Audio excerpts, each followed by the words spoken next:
Hey, salut terrien, c'est Captain Max. Bon, récemment, j'ai vu le film Justice League.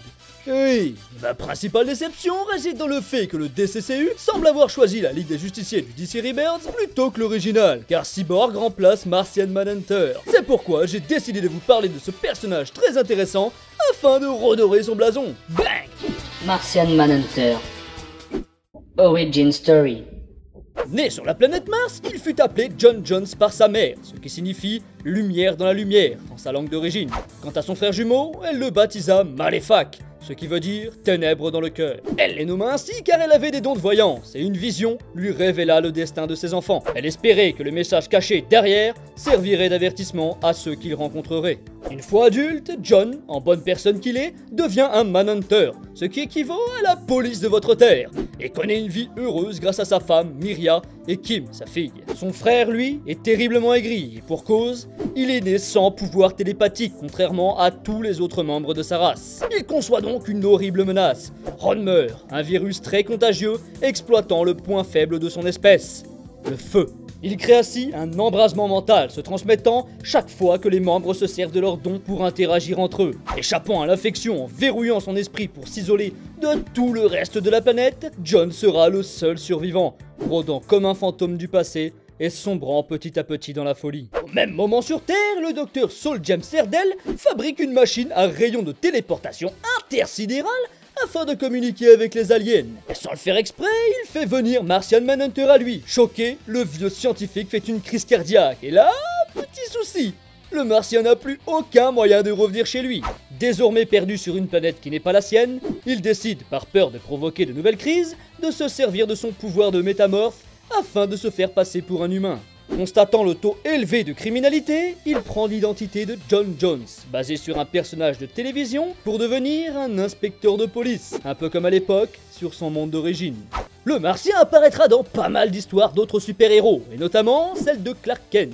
Lorsque le bébé s'écrasa sur Terre, John sentit son incroyable puissance. Il le surveilla jusqu'à l'arrivée de ses parents adoptifs afin de s'assurer que le Kryptonien soit en sécurité et dans une famille qui saura faire de lui quelqu'un de bien, en attendant qu'il devienne un adulte pleinement conscient de ses super pouvoirs.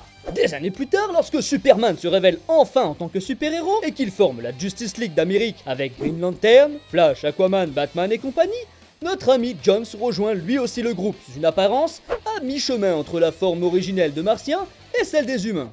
Son pouvoir de télépathe, qui sert aux justiciers à communiquer à distance, fait de lui un membre très important. C'est ainsi qu'il deviendra l'un des personnages préférés du public dans la série d'animation La Ligue des Justiciers, créée en 2001 par Paul Dini et Bruce Timm. Ses pouvoirs. Comme on a pu le voir précédemment, Martian Manhunter possède des pouvoirs télépathiques et de métamorphose. Mais ce ne sont pas les seuls. Il est l'un des personnages d'ici qui en possède le plus. En effet, il maîtrise aussi la télékinésie, ce qui, en plus de lui permettre de contrôler des objets par la pensée, lui confère la capacité de voler. Véritable homologue de Superman, il partage quasiment les mêmes compétences. Une force incroyable, l'invulnérabilité, la vision au rayon X, le super souffle, la super vitesse, ainsi que la possibilité de tirer des lasers rouges de ses yeux. Mais plus encore, le Martien peut changer la densité de son enveloppe physique pour devenir invisible et traverser les murs. Mais attendez, ce n'est pas fini.